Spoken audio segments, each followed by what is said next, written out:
Hi everyone, my name is Mohsin Ahmed. I'm a trainer and application developer.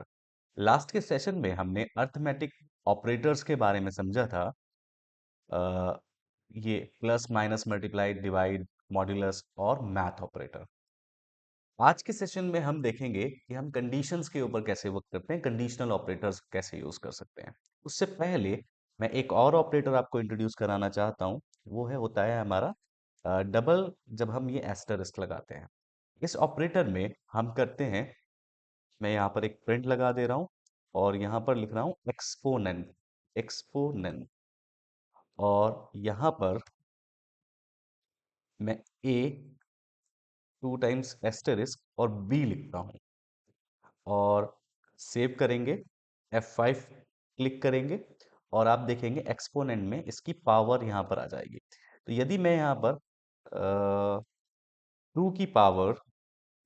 2 करता हूँ तो आप देखेंगे कि वैल्यू आ गई है 4। 2 इंटू टू तो 4 आ जाएगा। अगर 2 करेंगे, 2 इंटू टू आ जाएगा। तो अगर उसको करके देखते हैं तो यहाँ पर 8 होगा। तो दैट इज एक्सपोनेंट ऑपरेटर। ठीक है ना। तो चलिए स्टार्ट करते हैं अपने मेन टॉपिक के ऊपर, जो कि हमारा कंडीशनल ऑपरेटर है। मैं ये सब यहाँ से एक नई फाइल ले लेता हूँ और इसको एक पहले सेव कर लेता हूँ। और सेव करने के लिए मैं यहाँ पर कमांड डालता हूँ कंडीशनल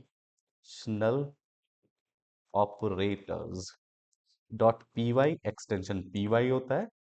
यदि आपको स्टार्टिंग से हमारे ये जो वीडियोस हैं जिसमें पाइथन कैसे इंस्टॉल करते हैं, कैसे डाउनलोड करते हैं और डिफरेंट प्लेटफॉर्म्स के ऊपर देखते हैं, तो आप इसी वीडियो की डिस्क्रिप्शन में जाकर प्लेलिस्ट का एक लिंक आपको मिल जाएगा, जहां से आपको कंप्लीट प्लेलिस्ट मिल जाएगी। और अगर आपको स्पेसिफिक वीडियो देखना है जिसमें हम कैसे पाइथन को इंस्टॉल कर सकते हैं, तो ऊपर आई बटन आ रहा है, उसके ऊपर क्लिक कीजिए तो हाउ टू इंस्टॉल पाइथन करके एक आपको वीडियो आएगी, जिसमें आपको पूरा आइडिया मिल जाएगा कैसे हम पाइथन को डाउनलोड कर सकते हैं और इंस्टॉल कर सकते हैं। तो चलिए चलते हैं अपने टॉपिक की तरफ, जो कि हमारा है कंडीशनल कंडीशनल ऑपरेटर्स। तो कुछ कंडीशनल ऑपरेटर्स के बारे में यहाँ पर हम पहले पढ़ लेते हैं। लेट्स सपोज, सबसे पहला हम देखते हैं greater than greater than equals to, less than less than equals to and not equals to. तो ये हमारे पास 6 ऑपरेटर्स होते हैं जिनके ऊपर हमें कमांड करना होता है वन बाय वन। तो चलिए समझते हैं इसको कि कैसे ये काम करता है।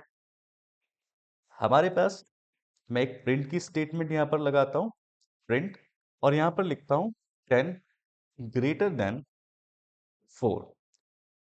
इसको सेव किया। देखिए 10 बड़ा होता है 4 से। ये हमें जो रिटर्न करता है, ये बूलियन स्टेटमेंट रिटर्न करता है। बूलियन का मतलब होता है या तो ट्रू रिटर्न करेगा या फिर फॉल्स रिटर्न करेगा। तो मैं इसको चलाकर दिखाता हूँ आपको प्रोग्राम को। ये बोल रहा है कि ये कुछ आपने एरर किया है। एक्चुअली मैंने कमेंटिंग सही नहीं की है।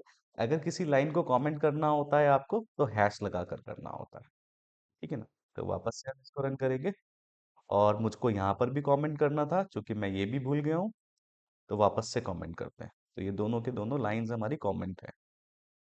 यहाँ पर ट्रू लिखा आया है। ट्रू का मतलब ये है कि ये स्टेटमेंट ट्रू है। अगर मैं यहाँ पर ऑपरेटर चेंज कर देता हूँ, अब इसका मतलब हुआ कि 10 लेस होता है 4 से। क्या ऐसा होता है? ऐसा नहीं होता है। तो वापस से एग्जीक्यूट करेंगे, सेव करेंगे, तो ये फॉल्स बताएगा। ठीक है ना।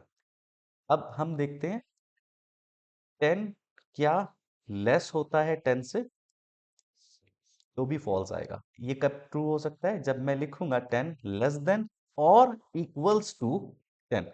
या तो 10 छोटा है या बराबर है। तो या वाला जो कंडीशन मैं लगा रहा हूं, ठीक है ना, तो उसका मतलब ये ट्रू यहाँ पर आ जाएगा। ठीक है ना। तो less than equals to true, तो इनका आपको ध्यान रखना होता है।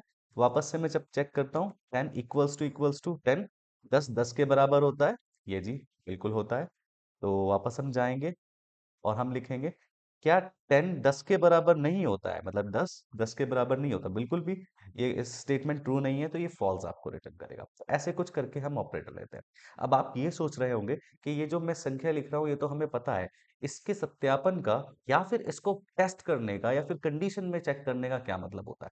देखिए, हम अपनी वैल्यूज को डायरेक्टली कांस्टेंट वैल्यूज को तो हम यूज नहीं करते हैं, तो मोस्ट ऑफ द केसेस में हम वेरिएबल्स यूज करते हैं। लेट्स सपोज मैंने एक नंबर लिया num और उसके अंदर मैंने एक वैल्यू डाली 12।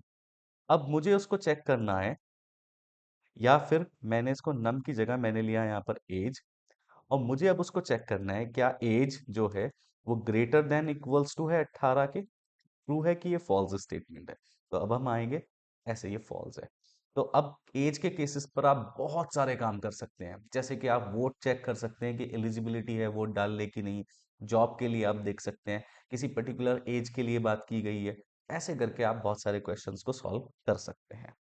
ठीक है, तो यहाँ पर हमने ये ऑपरेटर्स समझे, जिन ऑपरेटर्स के अंदर हमने true statement and false statement को देखा, ये जो रिटर्न मिलता है हमें। ठीक है, तो वन बाय वन आप ये ऑपरेटर्स लगाकर देखें, जैसे जैसे मैंने लगाकर देखा है, और जब आपको ट्रू और फॉल्स का बात समझ में आ जाए, ठीक है ना, हम रेडी हो जाते हैं अपनी नेक्स्ट लेवल के लिए, जिसमें हम कंडीशंस लगाकर देखेंगे, जिसमें हम एक ही प्रोग्राम में दोनों चीजें लिखेंगे। यदि ये ट्रू होता है तो क्या करना है, यदि ये फॉल्स होता है तो क्या करना है। तो आज के इस सेशन में हम इतना ही रखेंगे। नेक्स्ट वीडियो में मैं आपको बताऊंगा कि इफ एल्स को कैसे यूज करते हैं with the help of conditional operator. तक के लिए thank you so much, bye bye and take care.